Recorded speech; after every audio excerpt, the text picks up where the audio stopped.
Quand tu veux mettre en place une nouvelle habitude, généralement au début t'es super motivé et t'as qu'une hâte, c'est de commencer.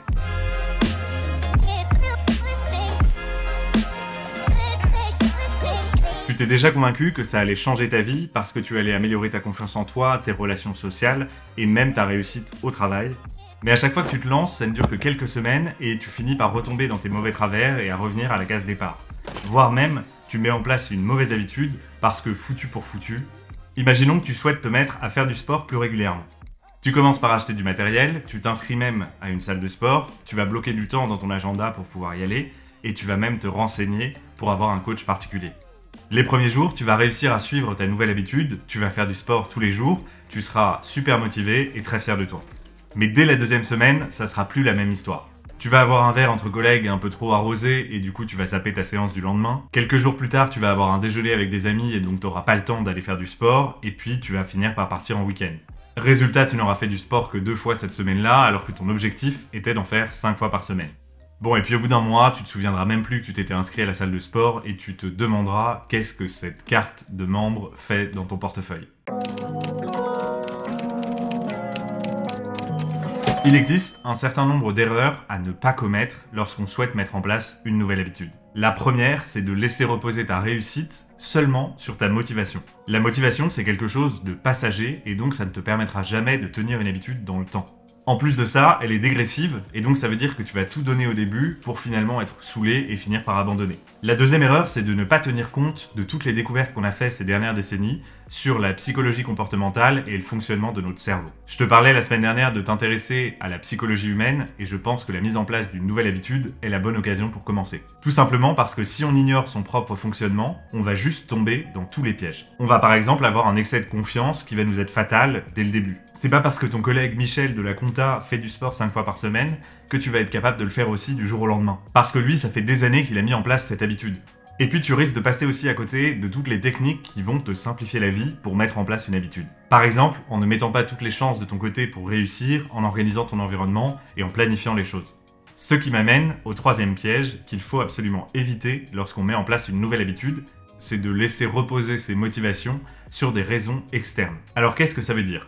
Eh bien c'est le fait par exemple de t'inscrire à une salle de sport avec un ami et de compter sur le fait qu'il vienne à chaque fois pour y aller. Le fait d'aller à la salle de sport ne dépendra plus simplement de toi et tu laisseras reposer cette action et donc ton habitude sur quelqu'un d'autre. Et c'est la même chose si tu te mets à faire du sport simplement pour plaire à quelqu'un ou lui faire plaisir. Parce qu'en faisant ça, tu ne seras pas capable de faire preuve de suffisamment de discipline les jours où tu devras réaliser ton habitude et que personne ne pourra le constater. Mais surtout, si jamais tu finis par échouer, non seulement tu auras des remords, mais en plus, tu auras le sentiment d'avoir déçu quelqu'un. Du coup, qu'est-ce qu'il faut que tu fasses ? La première chose à faire, c'est de te fixer une habitude qui soit la plus simple, la plus infime et la plus petite possible pour réaliser ton habitude sur une base régulière. Si tu t'es inscrit dans une salle de sport pour te mettre à faire du sport, ça peut par exemple être le fait d'y aller 1 jour sur 2 ou 3 fois par semaine. Et quand je dis aller à la salle de sport, ça veut littéralement dire aller à la salle de sport, ça ne veut pas dire faire du sport une fois là-bas. Parce que simplement le fait de t'y rendre régulièrement va te permettre de commencer à ancrer ton habitude et à la renforcer. Et au fur et à mesure, une fois que tu maîtriseras cette habitude, tu vas pouvoir commencer à faire du sport dans la salle pendant 15 minutes, 30 minutes, 45 minutes, peu importe, ce sera à toi d'augmenter progressivement la fréquence et les durées. Bien évidemment, tout le monde ne démarre pas dans les mêmes conditions et au même niveau, donc c'est à toi d'adapter ta pratique à ta situation. Le plus difficile, c'est vraiment de répéter son habitude de manière régulière, même les jours où on n'a pas envie. Et la réalité, c'est que parce qu'on va réussir à réaliser notre habitude ces jours-là, on va réussir à l'ancrer et à la réaliser régulièrement. Et c'est pour ça qu'il faut se fixer une habitude qui soit extrêmement simple au début, parce que c'est de cette manière que tu vas pouvoir la répéter à chaque fois, même quand tu n'en as pas envie. Parce que tu seras d'accord avec moi, c'est beaucoup plus simple d'aller à sa salle de sport et d'en revenir, plutôt que d'y aller, d'y rester 1 heure et de rentrer en sueur jusqu'à chez soi pour prendre une douche. Sachant qu'on a rarement besoin de beaucoup de raisons pour mettre fin à une habitude, il vaut mieux se contenter d'aller et de revenir de sa salle de sport, plutôt que de se dire qu'à chaque fois qu'on y va, on va y rester 1h30. Surtout quand on commence à mettre en place cette habitude. Encore une fois, ton habitude va s'ancrer parce que tu continueras à y aller dans les mauvais jours. La deuxième chose à faire, c'est de commencer avec ce que tu as sous la main. Pour prendre mon exemple, avant de m'inscrire dans la salle de sport où je m'entraîne, j'ai pris l'habitude d'y aller régulièrement, simplement pour m'assurer que j'étais capable d'ancrer cette habitude-là dans mon quotidien. Et quand je dis dans mon quotidien, ça veut bien évidemment dire dans les bons comme dans les mauvais jours. Et je ne me suis pas acheté de nouvelles affaires en débutant parce que ça ne sert à rien tant que l'habitude n'est pas ancrée. Je me suis aussi forcé à ne pas trop y aller au début. En fait, comme je te le disais plus tôt dans la vidéo, au début on est super motivé et on a envie d'y aller tous les jours, d'y aller à fond et d'en faire trop. Et c'est la pire chose à faire parce que comme dans beaucoup d'activités, les résultats n'arrivent pas immédiatement. Et donc trop se donner ne fait que créer de la déception. Donc je me suis forcé à ne pas y aller plus de 4 fois par semaine et à limiter l'intensité et la durée de mes entraînements, aussi pour ne pas me blesser bêtement dès le début. Et puis de cette manière, ça permet aussi de conserver sa motivation à plus long terme et donc de mettre en place l'habitude plus facilement parce qu'on n'atteint pas le point de rupture où finalement on commence à un peu être blasé d'aller à la salle de sport. Et la dernière chose à avoir en tête, c'est simplement le fait d'accepter qu'on est humain et donc que parfois on a des empêchements, des exceptions, etc.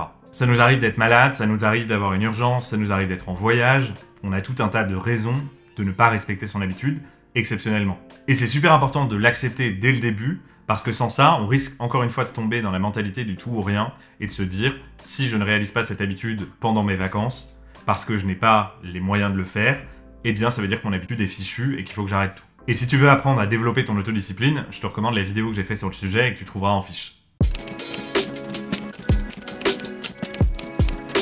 Une des choses très importantes lorsqu'on met en place une nouvelle habitude, c'est aussi de comprendre qu'on met en place un changement profond. Une habitude, c'est quelque chose qui doit venir bousculer et modifier notre façon de penser pour pouvoir finir par agir différemment. C'est pour ça qu'on parle très souvent de changement d'identité lorsqu'on veut mettre en place une nouvelle habitude. T'as déjà dû l'entendre, mais pour courir un marathon, il faut se mettre dans la peau d'un marathonien et se demander ce qu'un marathonien ferait dans notre situation. Ça n'est pas seulement une question de courir régulièrement. Et pour ça, il faut réussir à concilier le fait de se fixer de petits objectifs à court terme qui vont nous permettre de réussir des grands objectifs significatifs à long terme. Alors je sais que c'est pas toujours facile parce qu'on a souvent envie d'avoir des résultats très rapidement, mais c'est parce qu'on va réussir à aller à la salle de sport tous les jours qu'on va finir par pouvoir y rester 30 minutes, 40 minutes, 50 minutes, etc.